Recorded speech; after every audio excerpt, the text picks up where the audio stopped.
Bulletin का आगाज अहम खबर से। अफगानिस्तान से दहशत गर्दी के खतरात बरकरार, पाकिस्तान को अपने दिफा का पूरा हक हासिल, जब मुनासिब लगेगा तो वो एक्शन लेगा। तर्जुमान अमरीकी महकमा खारजा नेड प्राइस ने कहा, अफगानिस्तान में मौजूद दहशत गर्द ग्रुपों ने पाकिस्तान को बहुत जानी नुकसान पहुंचाया।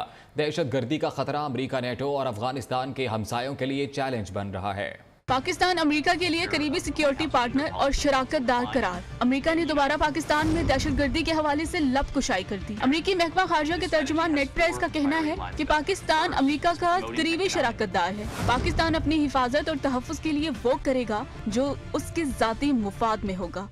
नेड प्रेस का कहना था कि अफगानिस्तान में मौजूद दहशतगर्द ग्रुपों ने पाकिस्तानियों की जानें ली। पाकिस्तान को जब मुनासिब लगेगा तो वो एक्शन लेगा। अमरीकी तर्जुमान का कहना था कि तालिबान दहशतगर्दों को खित्ते के लिए खतरा बनने और दाइश, अल-कायदा और टीटीपी जैसी कलअदम तंजीमों के खतरे से निमटने के लिए यकतरफा कार्रवाई खारिज इम्कान नहीं। Army chief general Asim Munir का दौरा Saudi Arab. Army chief general Asim Munir ने सऊदी वज़ीर दिफा शहजादा खालिद बिन सलमान से रियाज में अहम मुलाकात की। मुलाकात में अस्करी और दिफाई ताउन बढ़ाने पर इत्तफाक हुआ। सऊदी वज़ीर दिफा ने जनरल आसिम मुनीर को आर्मी चीफ बनने पर मुबारकबाद भी दी। ISPR के मुताबिक आर्मी चीफ 4 से 10 जनवरी तक सऊदी अरब और मुत्तहिदा अरब अमारात के सरकारी दौरे पर हैं।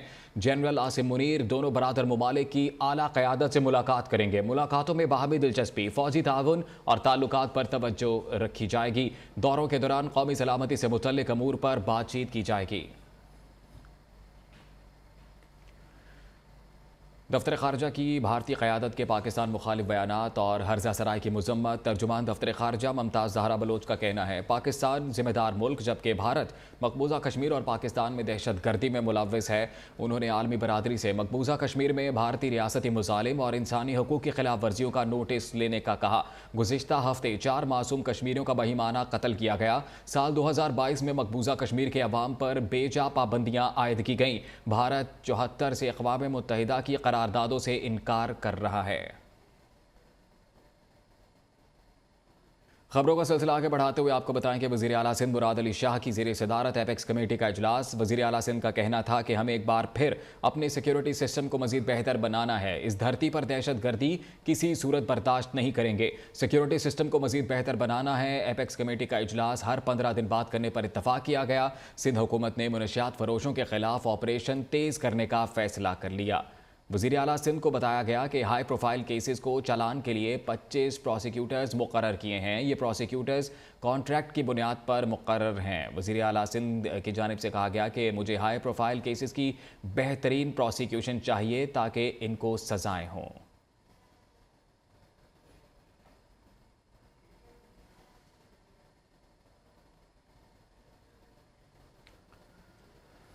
जो जमात अपने इलेक्शन नहीं करा सकी वो बाकी इलेक्शन क्या कराएगी? आपका इंतखाबी निशान मनसूख कर देना चाहिए, फिर ही आप इंट्रा पार्टी इलेक्शन कराएंगे। Chief election commissioner Sikandar Sultan Raja का नून लीग के वकील पर बरहमी का इजहार। चीफ इलेक्शन कमिश्नर ने इंट्रा पार्टी इलेक्शन के मामले पर मुस्लिम लीग नून को शो कॉज नोटिस जारी करने का हुक्म दिया है।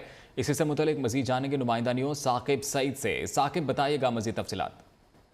जी बिल्कुल, आज मुस्लिम लीग नून के इंट्रा पार्टी इलेक्शन के मामले पर इलेक्शन कमीशन में समाअत हुई, जिसकी सदारत जो है वो सिकंदर सुल्तान राजा की सरबराही में 3 रुकनी बेंच ने इस केस की समाअत की, जिसमें मुस्लिम लीग नून के वकील अरशद जदून पेश हुई। उनका कहना था कि मुस्लिम लीग नून ने यकीन दहानी इलेक्शन कमीशन के हुकाम जो पेश हुए, उन्होंने कहा कि मुस्लिम लीग नून के हुकाम ने यकीन दहानी कराई थी कि 30 दिसंबर को इंट्रा पार्टी इलेक्शन हो जाएगा। जिस पर अरशद जदून जो मुस्लिम लीग नून के वकील हैं, उन्होंने कहा कि 30 दिसंबर को इंट्रा पार्टी इलेक्शन नहीं करा सके, ताहम 31 जनवरी को इंट्रा पार्टी इलेक्शन करवा देंगे। एहसान इकबाल ने इस हवाले से इलेक्शन कमीशन में दरख्वास्त भी जमा करा दी है और हमें आप एक आखिरी मौका जो है वो दे दें ताकि 31 जनवरी को हम इलेक्शन करा दें। जिस पर चीफ इलेक्शन कमिश्नर ने कहा कि जो जमात अपने इलेक्शन नहीं करा सकी वो बाकी इलेक्शन क्या करेगी, वो बाकी किस तरह जो मामलात हैं वो कैसे काम करेगी, और हमें आप इंतखाबी निशान अगर मनसूख कर दें तो फिर ही आप इलेक्शन इंट्रा पार्टी इलेक्शन कराएंगे।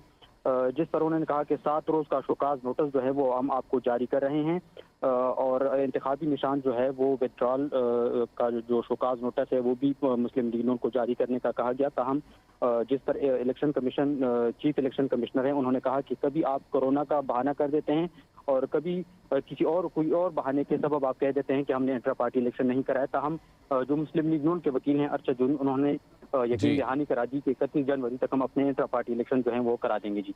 बहुत शुक्रिया आपका साकिब सईद।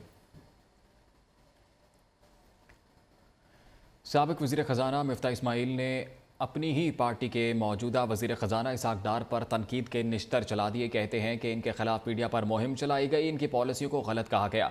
डॉलर की कीमत मार्केट तय करती है। इसाक डार दावा करते थे डॉलर को 180 रुपये 160 रुपये पर लाएंगे। इसाक डार समझते हैं कि नून लीग के वज़ीर ख़जाना वही हैं। इन्हें जिस तरह दौरे से बुलाकर निकाला गया वो सही नहीं था। ममनुआ फंडिंग केस में चेयरमैन तहरीक इंसाफ इमरान खान की अबूरी जमानत में 31 जनवरी तक तौसी कर दी गई। बैंकिंग कोर्ट इस्लामाबाद की जज रखशंदा शाहीन ने फैसला सुना दिया। एक रोज़ा हाजिरी मुआफ़ी की दरख्वास्त भी मंजूर कर ली। स्पेशल प्रोसिक्यूटर रिजवान अब्बासी ने इमरान खान की दरख्वास्त जमानत मुस्तरद करने की इस्तदा की। अदालत ने हुक्म दिया कुछ भी हो यकीनी बनाए साबिक वज़ीर आज़म हर सूरत शामिल तफ्तीश हों।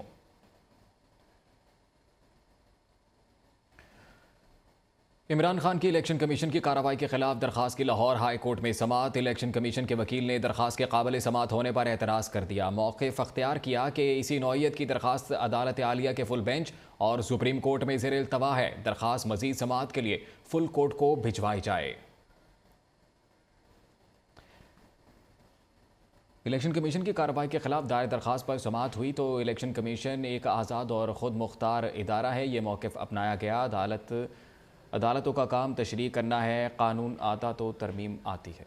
Army chief general Asim Munir का दौरा Saudi Arab. Army chief general Asim Munir ने सऊदी वज़ीर दिफा शहजादा खालिद बिन सलमान से रियाज में अहम मुलाकात की। मुलाकात में अस्करी और दिफाई ताउन बढ़ाने पर इत्तफाक हुआ। सऊदी वज़ीर दिफा ने जनरल आसिम मुनीर को आर्मी चीफ बनने पर मुबारकबाद भी दी। ISPR के मुताबिक आर्मी चीफ 4 से 10 जनवरी तक सऊदी अरब और मुत्तहिदा अरब अमारात के सरकारी दौरे पर हैं। जनरल आसिम मुनीर दोनों बरादर ममालिक की आला क़यादत से मुलाकात करेंगे। मुलाकातों में बाहमी दिलचस्पी, फ़ौजी ताउन और ताल्लुकात पर तवज्जो रखी जाएगी। दौरों के दौरान कौमी सलामती से मुतल्लिक अमूर पर बातचीत की जाएगी।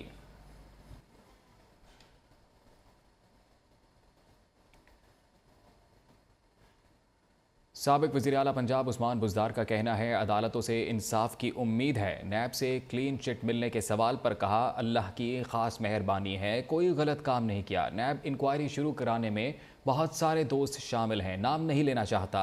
साबिक वज़ीर आला ने इख्तलाफ रखने वालों को जवाब देने के लिए शेर का सहारा भी लिया। उन्होंने क्या कहा आइए देखते हैं। इंशाअल्लाह हमें अदालतों से इंसाफ मिलेगा और आप देखेंगे इंशाअल्लाह कोई चीज़ भी इस तरह की नहीं है जो हमने कोई नाजायज़ और गलत की हो, और वो चीज़ें इंशाअल्लाह साबित होती जा रही हैं। मुझे कुछ एक शेर याद आ रहा है, अगर मैं सही पढ़ सकूं तो मुझे इस वक्त एग्जैक्टली वो याद नहीं आ रहा। वो कुछ मोहसिन का है कि मेरे सिवा शायद इस शहर में सब लोग मासूम हैं, गुनाहगार मैं ही हूँ। मेरे ख्याल में ये वक्त साबित करेगा। क्या कहते हैं कि आपके खिलाफ ये इंक्वायरी किसकी मां पर बनाई गई थी? जी मैंने जैसे पहले अर्ज़ किया था ना कि मेरे बहुत सारे दोस्त हैं, मैं किसी का नाम नहीं लेना चाहता। बाखबर रहने के लिए आप देखते रहिए न्यू न्यूज़।